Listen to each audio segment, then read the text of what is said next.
Top music. Music director चंदन पांडे।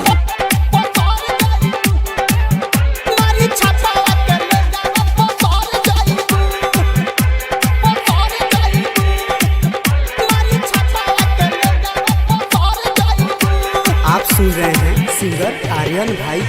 आइलू बंगाल से बिहार में गोरी बेटिया सुगौली तो है हिरिये के छोरी। आइलू बंगाल से बिहार में गोरी बेटिया सुगौली तो है हिरिये के छोरी। हम तिहारी जिला झर जइबू मारी झोंकिया के लोगा वापस और जइबू मारी सेनारा के लोगा वापस और जइबू मारी छापावा के लोगा वापस और जइबू।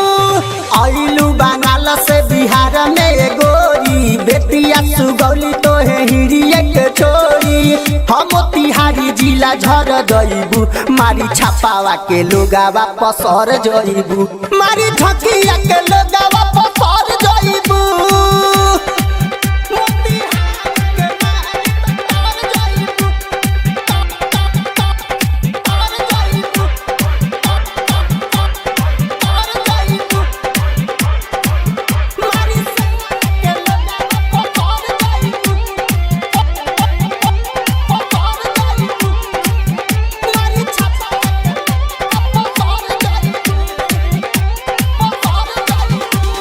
गोरे गोरे गाल तोहर बाड़ू क मशीन हो आवतनी देखी तोहर कैसन मशीन हो।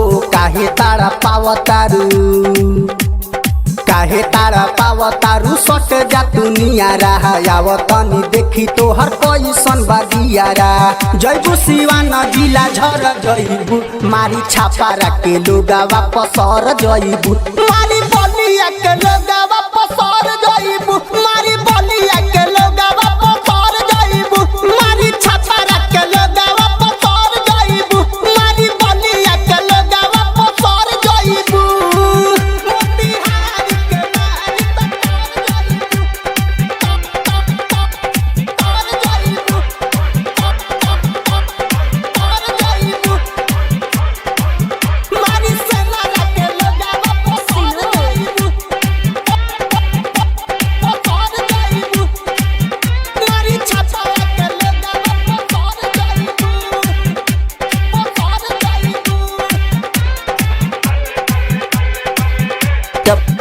Top music.